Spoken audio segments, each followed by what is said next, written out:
Bem, meus amigos, boa noite a todos, em especial ao GELAC, ao Grupo Espírita Luz, Amor e Caridade. Esta instituição que já está há mais de 30 anos localizada na cidade de Salvador, estado da Bahia. Bem, as nossas reflexões doutrinárias da noite de hoje têm como tema o temor da morte e o suicídio na visão espírita. Esse tema não poderia vir em melhor hora. Como nós sabemos, o mundo inteiro passa atualmente por uma pandemia, que é o coronavírus, e que tem matado, recentemente chegou a mais de 1 milhão de pessoas no mundo inteiro, inclusive aqui no Brasil, que já passa de mais de 140 mil pessoas que desencarnaram por conta da Covid-19. Mas vamos iniciar nossa reflexão, as nossas reflexões doutrinárias, fazendo o seguinte questionamento: por que tememos a morte? Aliás, essa é uma pergunta que o ser humano já se faz há muito tempo, evidentemente. Mas por quê? A doutrina espírita traz pelo menos 3 motivos que vamos colocar para vocês aqui, tá? O primeiro deles é um instinto de conservação. Não apenas o ser humano, mas qualquer animal possui um instinto de conservação. Ou seja, sem esse instinto, a humanidade pereceria, porque é justamente esse instinto auxilia na preservação da vida humana. Se sentimos fome, por exemplo, temos a necessidade de alimentar o próprio corpo, é por conta desse instinto. Se, por exemplo, mesmo que eu diga que não tenho medo da morte, que não temos medo da morte, mas se eventualmente algo repentinamente vir a nos acontecer, a gente imediatamente se defende, independentemente de qualquer raciocínio. A gente se defende por conta desse instinto. Uma outra causa que podemos colocar como um temor da morte seria o medo do desconhecido. Na verdade, para muitos, evidentemente, a morte é uma incógnita. A morte é um grande desconhecido, ou pelo menos a situação depois da morte. Quando desconhecemos algo, quase sempre nós tememos esse desconhecido. Quando estamos no escuro, por exemplo, e de repente ouvimos um barulho, nós, sem sabermos o que é ou de que se trata aquele barulho, e aí quando se acende uma luz e se percebe que é um animal, um gato, um cachorro, um objeto que caiu, então o medo se dissipa.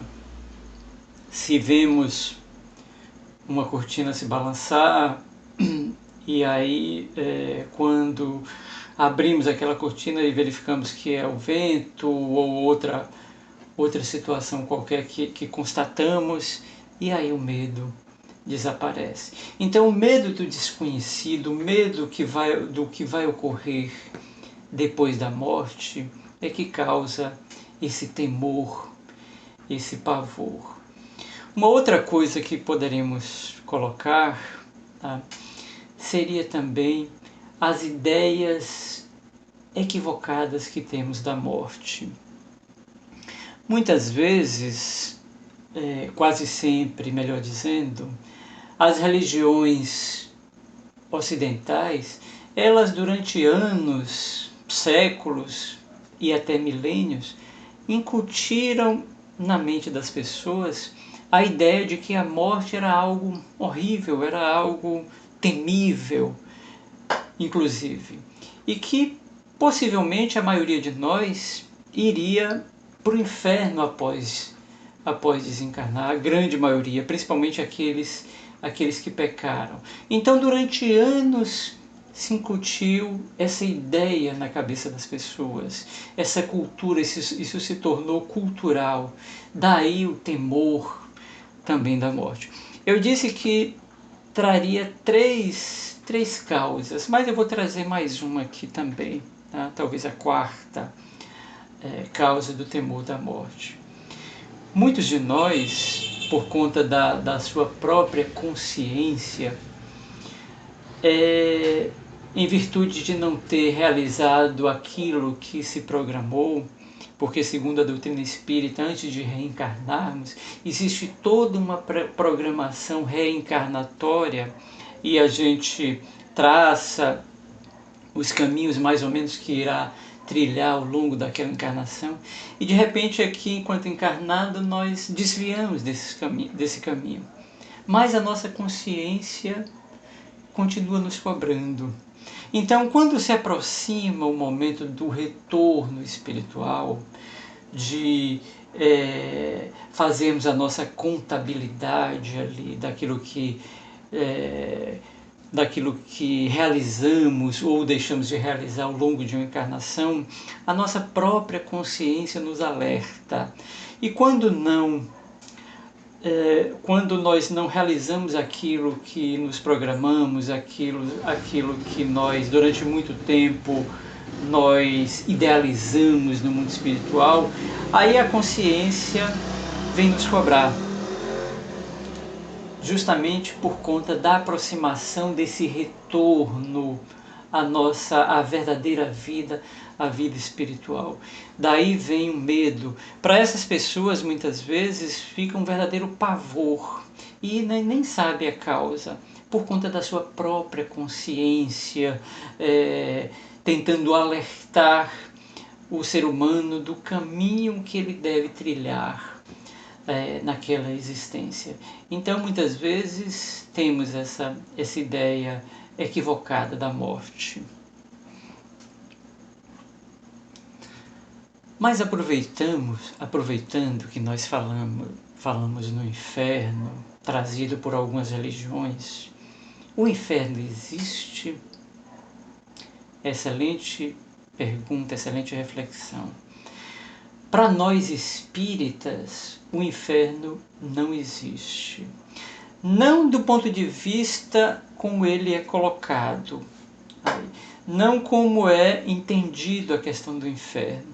Ou seja, um lugar que foi criado por Deus, um lugar circunscrito para que as criaturas humanas possam expurgar os seus pecados ad eterno, eternamente ali.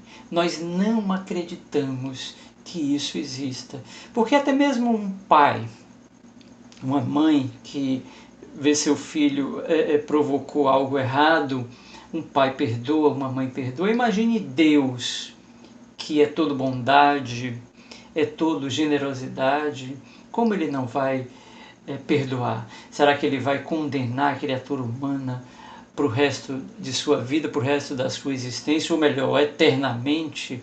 Tá? Isso fere a nossa razão. Não acreditamos que exista esse lugar circunscrito. Mas aí muita gente pode perguntar, e o umbral? O umbral não seria o inferno que os espíritos apregoam? Não exatamente. O que é o umbral? O umbral é uma faixa vibratória que circunscreve, que fica ao redor, melhor dizendo, ao redor do planeta Terra, onde alguns espíritos se reúnem por conta da afinidade de pensamentos, da afinidade de ideias, da afinidade de sentimentos. Eu vou dar um exemplo que talvez a gente compreenda melhor a questão do umbral.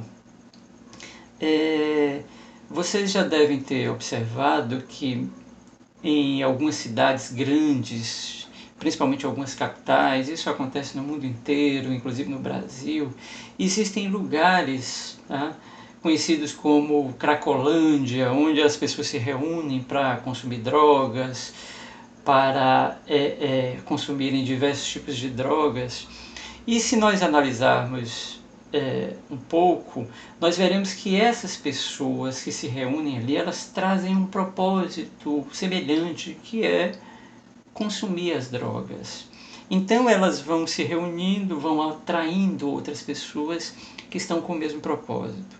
Da mesma forma, existem regiões no mundo espiritual, não que Deus criou aquelas regiões para o sofrimento daquelas criaturas, daqueles espíritos, mas eles são atraídos por esses ambientes que são do seu próprio pensamento, são das suas próprias condições, da sua própria condição íntima de cada um.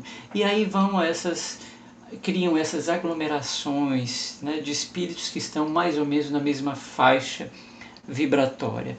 Quando eles modificam os seus pensamentos, quando eles modificam as suas vibrações, a sua vontade, inclusive, de cada um, e aí então eles são resgatados, muitas vezes são retirados dessa condição de sofrimento e levados para colônias espirituais, onde retomarão as suas vidas, onde eles se colocavam antes de reencarnarem. Então, para tranquilizar a maioria de vocês, o inferno não existe. Tá? Muito bem. Tem uma pergunta no Livro dos Espíritos, uma pergunta muito interessante que Kardec fez aos Espíritos, a pergunta 154 do Livro dos Espíritos, que é uma dúvida, pelo menos quando eu era jovem, era uma dúvida que eu carregava. E certamente muitos de vocês devem ter essa mesma dúvida. Dentre outras questões que Kardec, diversas questões sobre o tema que Kardec levou aos espíritos, uma delas eu gostaria de trazer para vocês aqui, que é a pergunta 154, que Kardec pergunta aos espíritos: a separação da alma e do corpo é dolorosa? Ou seja, morrer dói? Porque eu, pelo menos, tinha essa preocupação. Eu imaginava que a morte, por exemplo, pelo menos o instante da morte, era um sofrimento terrível. Talvez a maior das dores que a gente pudesse imaginar seria a dor da morte. Mas olha só que resposta surpreendente que os espíritos dão a Kardec. A separação da alma e do corpo é dolorosa? E os espíritos respondem: não. Ponto. O corpo frequentemente sofre mais durante a vida do que no momento da morte. No momento da morte, a alma nada sente. Os sofrimentos que às vezes se experimenta no momento da morte são um prazer para o espírito que vê chegar o fim do seu exílio. Olha só que resposta surpreendente.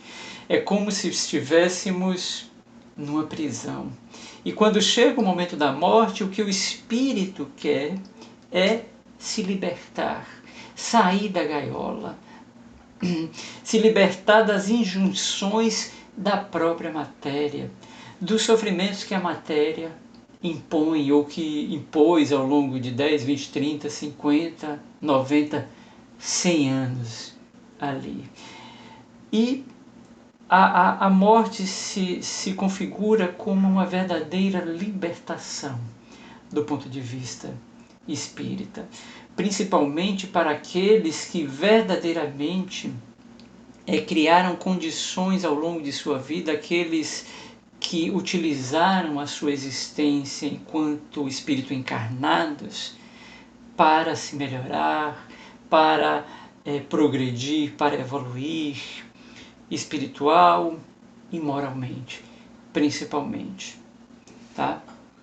Então, o corpo frequentemente sofre mais durante a vida do que no momento da morte. Tem um escritor espírita que já desencarnou, Richard Simonetti.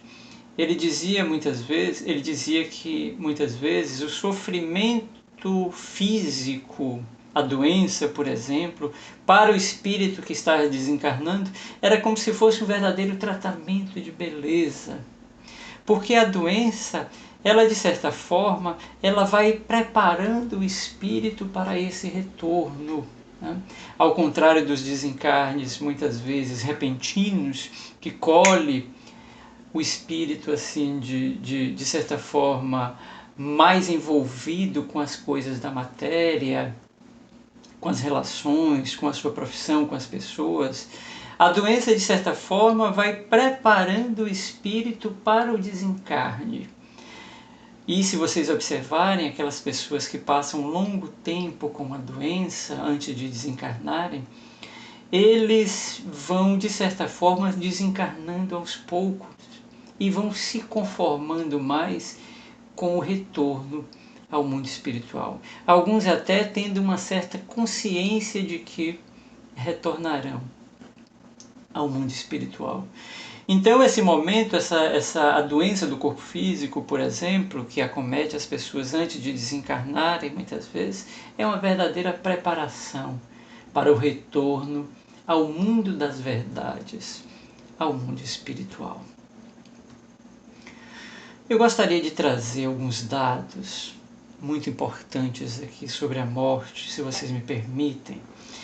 E quais são as maiores causas de morte no mundo? Eu recolhi esses dados algum tempo aqui atrás e alguns deles ainda estão valendo. A primeira causa de morte no mundo é o diabetes. Olha que curioso. Tá? Não o diabetes propriamente dito, mas as consequências dele, os problemas que advêm do diabetes.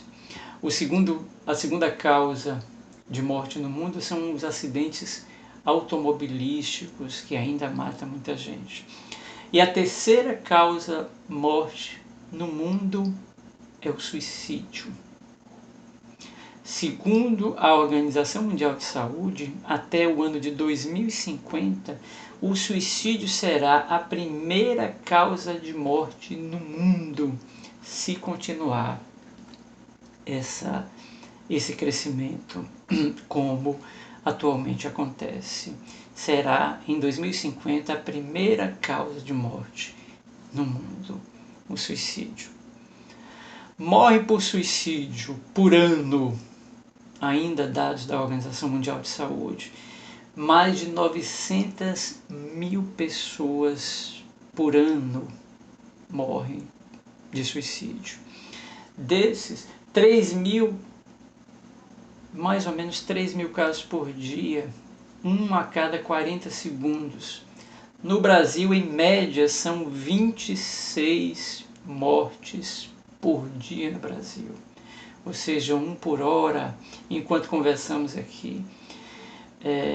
Possivelmente alguma pessoa esteja desencarnando, esteja morrendo por conta do suicídio. Morrem mais pessoas por suicídio ao ano do que a soma de mortos em guerras e conflitos, ainda segundo a Organização Mundial da Saúde. São dados que a gente considera dados bastante alarmantes. Muitos, eu diria a grande maioria das mortes por suicídio não são divulgadas. Quais são os principais fatores de risco do suicídio? A gente vai citar 2 deles aqui, os 2 principais fatores de risco: a depressão e o abuso de álcool e de drogas. São os 2 principais fatores de morte por suicídio. Eu gostaria de lembrar aqui que depressão não é frescura, com certeza. E nem é falta de Deus, como muita gente pensa aí. Depressão é uma doença e que deve ser tratada.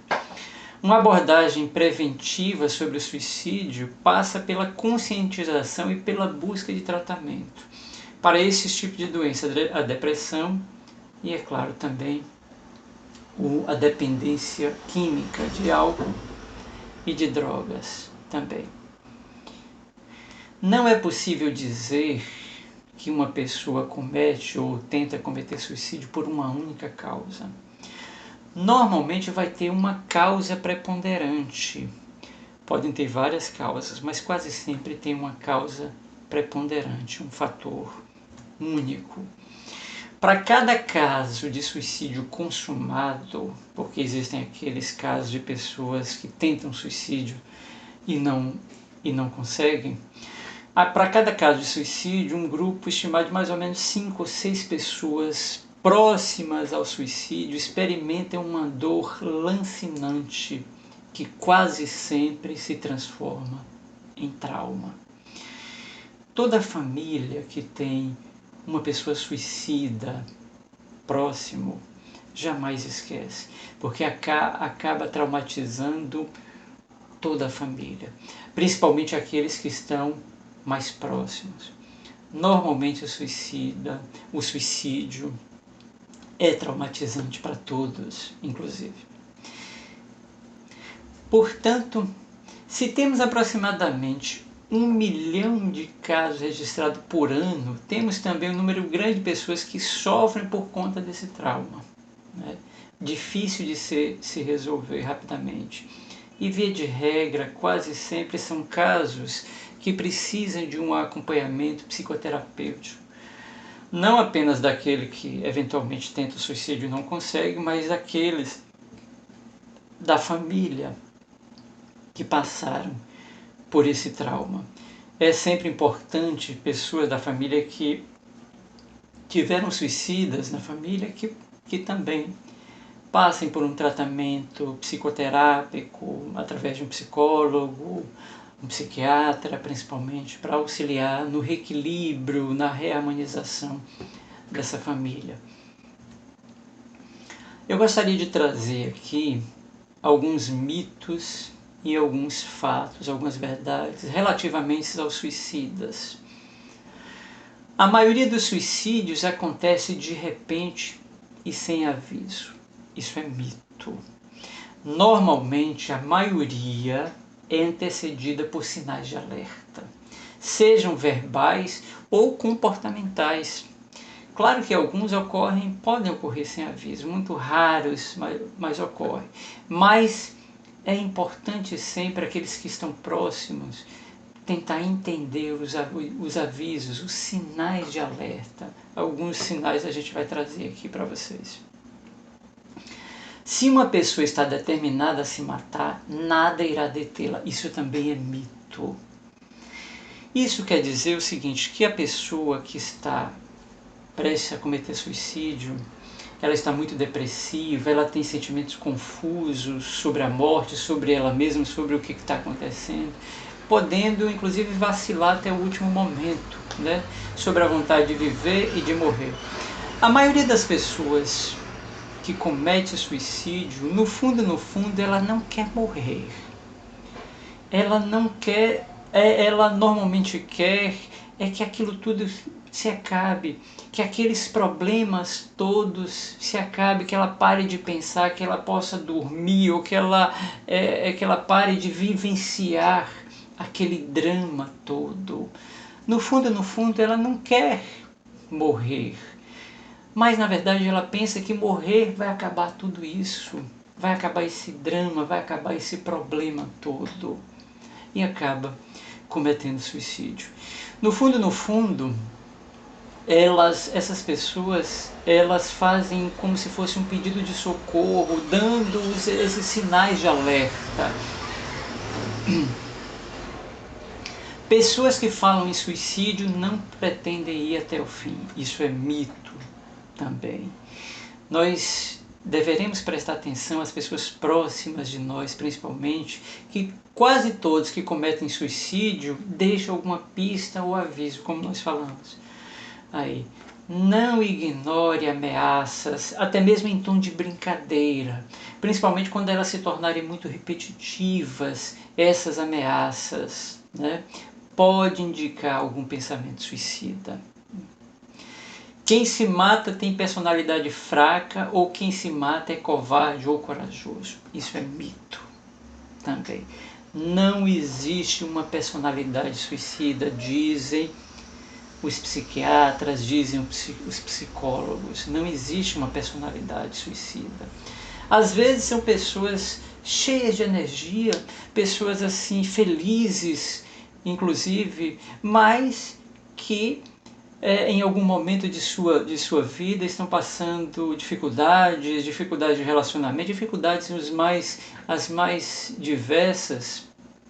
Por isso não se deve fazer julgamento moral da pessoa que busca no suicídio a solução para os seus problemas.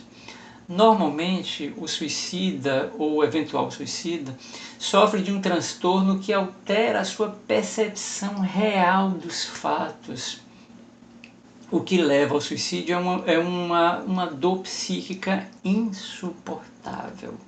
E não uma atitude de covardia ou de coragem, como muitos até acreditam. Suicídio é coisa de rico. Pobre não tem tempo para isso. Isso é uma grande inverdade, é um mito. O suicídio atinge todas as camadas sociais, independente de raça, de sexo, de idade. Inclusive tem idosos que cometem suicídio também. Tá? Embora existam fatores mais associados ao suicídio, ele está presente em todas as camadas sociais. Absolutamente todas as camadas. Frases como: eu gostaria de sumir, se eu pudesse eu dormiria para não mais acordar. Fique atento, isso é muito comum em pessoas depressivas, pessoas potenciais suicidas, inclusive. Frases, publicações em redes sociais que falam de solidão, de isolamento, de culpa, de apatia, de autodepreciação, frases como: eu não faço nada direito, eu não presto para nada, eu sou um lixo, vocês não vão mais ter que se preocupar comigo. Fiquem atentos com esse tipo de declaração, inclusive se for até dita em tom de brincadeira, até impulsividade, o aumento do uso de álcool, de drogas repentinamente, pessoas que começam a dirigir perigosamente, né? Jovens que começam a enaltecer ou glamorizar a morte também. É muito importante as pessoas que estão próximas de pessoas assim prestar atenção nesses sinais de alerta. Tá? Mas eu gostaria de falar também, de trazer também para vocês aqui o lado espiritual do suicídio. Tá? É muito importante. Muitos de nós costumamos dizer o seguinte: ninguém parte antes do tempo. Não é verdade? A gente não já falou isso? Não, ninguém morre antes da hora, antes do seu momento. Lê do engano. O que a doutrina espírita traz para a gente é justamente o contrário. Uma infinidade de pessoas, de espíritos, estão desencarnando, estão morrendo antes do período que lhe foi traçado antes dele reencarnar. Se eu pego deliberadamente uma arma, é claro que isso não é inopinadamente, mas normalmente, como nós falamos, é uma coisa pensada durante muito tempo. Eu pego uma arma e atiro contra a própria cabeça. Tá? Aquilo estava previsto? Estava no meu karma, como muitos dizem, desencarnar daquela forma? Certamente que não. Nós usamos aí, as pessoas que utilizam desse recurso, utilizam o seu livre-arbítrio, a sua vontade para cometerem esse ato. Não estava previsto, em hipótese alguma, ninguém desencarnar de uma forma tão triste através do suicídio, atentando contra a própria existência. O suicídio é uma fuga comprometedora para aquele que desencarna nessa condição, por diversos fatores. A primeira coisa que acontece com a pessoa que comete suicídio é o arrependimento. imediatamente a pessoa se arrepende. Por que ele se arrepende? Porque ele acha que ele, matando o próprio corpo, ele vai parar de sofrer, ele vai parar de pensar, ele vai dormir ou vai acontecer algo nesse sentido. E por que ele se arrepende? Porque quando ele mata o próprio corpo, quando ele desencarna nessa condição, ele percebe do outro lado da vida que ele continua pensando, ele continua sentindo, ele continua vivendo do outro lado da vida. Porque o que ele matou, na verdade, foi o corpo físico. E aí ele tenta, inclusive, retomar sua existência no próprio corpo, mas o corpo não tem mais vida. E daí advém um sofrimento muito grande do espírito suicida. Inclusive, quando ele mata o próprio corpo, o corpo ainda tem muita vitalidade. Não era o momento daquele corpo perecer. Daí, pelo fato de existir ainda muita vitalidade, ele ter rompido esses laços de forma abrupta, ele acaba sofrendo muito com isso. E ele lesa, inclusive, o seu corpo espiritual, o que nós espíritas chamamos de perispírito, que é um corpo que nós utilizamos para moldar o próprio corpo físico. Ele serve de intermediário entre o espírito e o corpo. E quando nós atentamos contra a própria vida, nós lesamos esse corpo. Se damos um tiro na cabeça, por exemplo, não apenas o corpo físico morre, mas o corpo espiritual é lesado. Daí o sofrimento também do espírito quando desencarna, durante muito tempo ele fica em sofrimento, e quando ele reencarna, ele vai reencarnar com uma lesão na área em que houve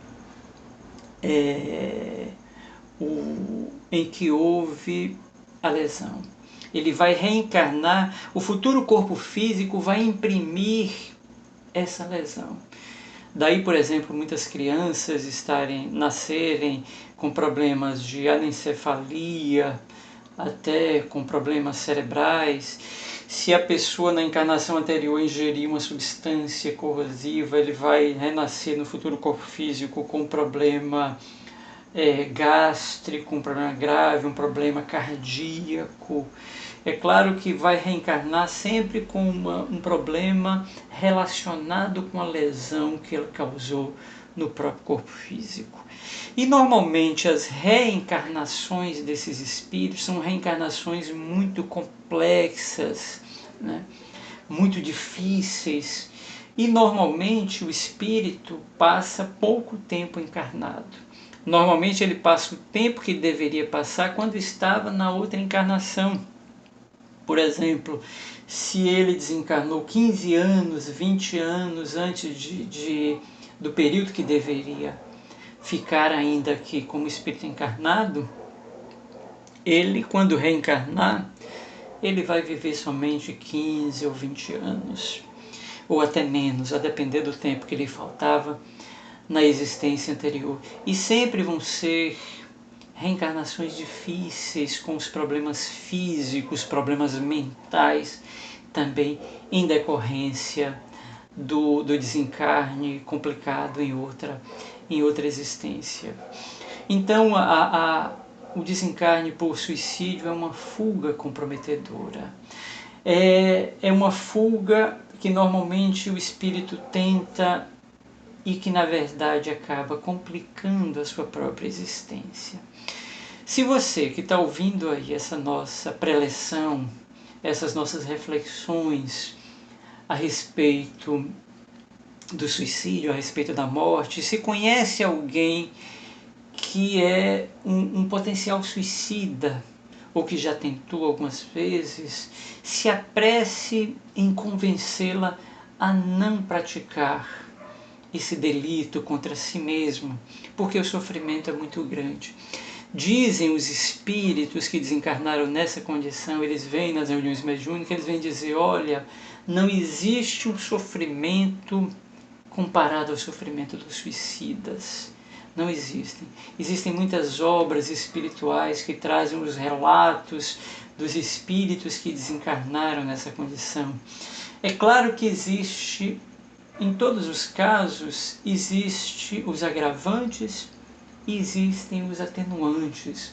Existem, é claro, aqueles espíritos que desencarnaram e que em pouco tempo foram resgatados dessa condição de sofrimento, foram auxiliados, foram levados a uma nova reencarnação para complementar e superaram essa dificuldade, nessa problemática, porque cada caso é um caso. Não é porque eles se suicidaram que a sua condição do outro lado da vida vai ser semelhante. Isso é de acordo com a vida que cada um levou. Mas é sempre muito complexa a questão do suicídio. Então, se você conhece alguém nessa condição, se apresse em impedir que essa pessoa cometa um suicídio.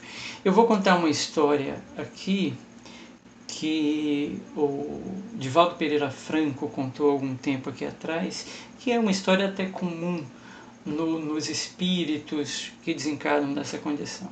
Há muitos anos aqui atrás, Divaldo Franco, o médium baiano, ele leu no jornal lá que um senhor, pai de vários filhos, havia se suicidado, ele se jogou debaixo de um trem.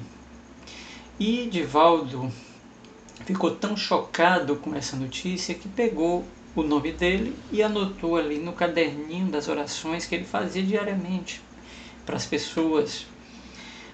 E aí os anos se passaram. 15 anos depois, Divaldo estava em seu quarto fazendo as orações durante a noite e entra então um espírito. E Divaldo Franco, a gente sabe que ele conversa com os espíritos da mesma forma, os espíritos desencarnados, da mesma forma que conversa com os espíritos encarnados. E aí o espírito chegou para ele e disse: Divaldo, você lembra de mim? Aí Divaldo disse: não estou me lembrando, me desculpe, eu atendo dezenas, centenas de pessoas diariamente, me desculpe, eu não estou me lembrando de você. Aí o espírito começa a falar: você lembra que em tal data, assim, você anotou o nome de uma pessoa que havia se jogado no trem, debaixo do trem, e teve o seu corpo esfacelado pelo trem? Aí diz: claro, eu me lembro, sim. Aí ele diz: pois é, Divaldo, era eu. E aí esse espírito começa a contar a história dele, o seu drama. Ele se jogou no trem por diversos problemas que ele vinha passando, e aquela imagem do trem crescendo para cima dele, esmagando o seu próprio corpo, foi muito dolorosa para ele, e essa imagem se repetia num ciclo interminável. O trem esfacelava o seu corpo, e daqui a pouco vinha um alívio, ele conseguia um alívio, daqui a pouco o trem vinha novamente para ele, e essa imagem se repetia indefinidamente. Era um sofrimento terrível. Os únicos momentos de paz que esse espírito tinha era quando Divaldo realizava as orações para ele durante a noite. Ele sentiu um alívio, mas pouco tempo depois voltavam as imagens, até que os espíritos conseguiram tirá-lo dessa condição de sofrimento, inclusive. E aí ele veio agradecer a Divaldo pelas orações, porque as outras pessoas, inclusive, o condenavam, não o perdoavam por essa atitude. E somente Divaldo o compreendia e orava por ele. Antigamente, inclusive, as pessoas que cometiam suicídio, elas não poderiam nem ter as missas rezadas para ela, porque havia cometido suicídio. Elas não podiam ser enterradas numa vala comum, normalmente. Tinham várias coisas relativas aos suicidas que a gente vai superando ao longo do tempo, a gente vai compreendendo ao longo do tempo. Então, meus amigos, o suicídio é um gênero de morte extremamente complexo, tá? Mas a morte é um mero fenômeno biológico. A morte não existe. Curiosamente, diz a ciência, inclusive hoje, que a cada 2 anos, mais ou menos, quase que a totalidade das células do nosso corpo são renovadas. Olha que coisa interessante. Elas são substituídas durante um período, esse período alguns dizem que é 2 anos, outros dizem que é 5, enfim. Eu sei que durante um período de tempo as células são quase que totalmente, mais de 90% das células são renovadas, nascem novas células em substituição àquelas. Então, na verdade, do ponto de vista biológico, nós morremos a cada período de tempo, a cada 2, 3, 4, 5 anos, nós morremos e nascemos biologicamente de novo. Mas a morte, propriamente, ela não existe. O que existe é a morte do corpo físico, porque o espírito é imortal. Aliás, nós somos imortais. Jesus deu prova da imortalidade. Tudo o que ele nos ensinou há 2000 anos, se não fosse a imortalidade, não teria sentido. Absolutamente nada teria sentido do que ele nos ensinou há 2000 anos se nós não fôssemos imortais. Tudo o que ele ensinou nos evangelhos, as parábolas, né, os ensinamentos, os exemplos que ele nos trouxe, não valeria de nada se não fosse a imortalidade. Aliás, o próprio Cristo nos deu prova dessa imortalidade. Ele mesmo, 3 dias após ter desencarnado, veio para nós e disse: a morte não existe. Está aqui, eu continuo vivendo, Jesus assim disse. E vocês, cada um de vós, também continuará vivendo, poderá viver eternamente. Uma das cenas memoráveis do Evangelho que me vem à memória aqui agora, do Evangelho de Jesus, é quando Maria Madalena vai ao túmulo de madrugada, devido à saudade imensa que ela tinha de Jesus, e aí encontra o túmulo aberto, e ela, desesperada, encontra um homem próximo ao túmulo, que pergunta a ela: a quem procura? Maria. E Jesus então percebe que se trata de Jesus, e Maria, melhor dizendo, percebe que se trata de Jesus, corre então para abraçá-lo de emoção, e Jesus diz: detenha-se, mulher, eu ainda não fui ao Pai. Hoje nós compreendemos, através da doutrina espírita, que na verdade Maria Madalena estava vendo Jesus ali pelos olhos da alma, pelos olhos da mediunidade. Era uma visão mediúnica. Então, se ela tentasse abraçar Jesus, ela não ia conseguir. E então Jesus disse para ela: vá e conte aos outros que eu vivo, que Jesus vive. E Madalena saiu então, como a gente dizia no interior, desbandeirada, para contar aos outros a novidade de que Jesus vivia. Ela então, esbaforida, entra nas catacumbas e aí grita aos 4 ventos: Jesus vive, o meu Senhor e Mestre vive. E aí alguém lá diz para ela: como? Ele apareceu para você, Madalena. Por que não apareceu para Pedro, que é o nosso líder, inclusive? Por que não apareceu para João, que Jesus reconhecidamente dizia que era o discípulo amado, porque não apareceu para Maria, sua mãe, veio aparecer para tu, Madalena. E aí Madalena recebe aquelas declarações como uma punhalada. Mas então Maria, mãe de Jesus, interrompe e diz: eu acredito, Madalena, eu acredito que meu filho vive, porque as nossas dores e as nossas esperanças estão com ele.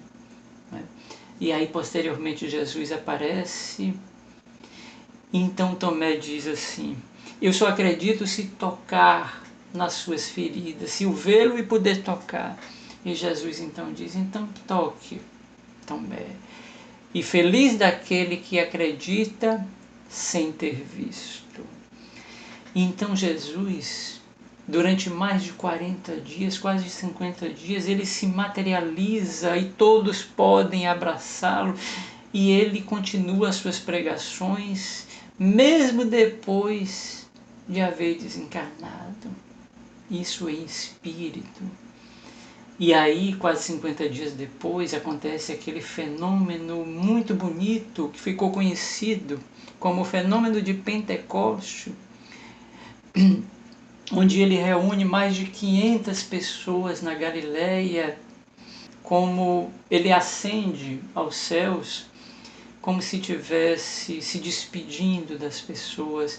E aí os discípulos, os apóstolos e aquelas pessoas todas compreendem que Jesus estava se despedindo, estava retornando ao mundo espiritual, efetivamente. Então Jesus deu prova dessa imortalidade. Ele traz essa prova, e nós podemos dizer que a doutrina dos espíritos, a doutrina espírita, ela matou a morte. Porque ela não apenas vem trazer a questão da imortalidade, porque está escrito, está nas escrituras. Não foi porque Kardec trouxe, não foi porque os espíritos trouxeram para a gente, mas é porque diuturnamente eles vêm nas reuniões mediúnicas dizer: nós continuamos vivendo, nós continuamos existindo. O amor que temos uns pelos outros continuam mais fortes ainda aqui no mundo espiritual. Continuam mais vivos do que nunca. Eu vou falar uma coisa aqui que talvez choque muitos de vocês, mas o nosso lar não é aqui, no mundo material, no mundo físico. O nosso verdadeiro lar é no mundo espiritual. Aqui é uma passagem muito rápida na eternidade. E o corpo que nós utilizamos aqui é como se fosse uma veste, e que quando ela se desgasta, não serve mais para nós, nós então deixamos essa roupa e tomamos de outra. Então a nossa verdadeira vida é no mundo espiritual. Aqui nós passamos um período, nós estagiamos na matéria para evoluirmos, para avançarmos, para progredirmos e auxiliar no progresso da própria matéria. A doutrina dos espíritos, ela é muito consoladora. A imortalidade, ela é muito consoladora. Aliás, essa é a parte mais consoladora da mensagem de Jesus. A imortalidade. Nós somos imortais. E aqueles que partiram antes de nós, eles vêm da prova. Eles vêm atestar essa prova. Vêm dizer para nós: nós continuamos vivendo. Nós continuamos existindo. E a vida verdadeiramente plena é no mundo espiritual. Fora das ilusões da matéria. Fora das ilusões da vida social que a gente leva aqui, das riquezas que deixamos. Então, meus amigos, somos imortais. Eu gostaria de agradecer, eu espero que as nossas reflexões na noite de hoje tenham sido importantes para cada um de vós. Obrigado pela paciência e boa noite a todos. Fiquem com Deus.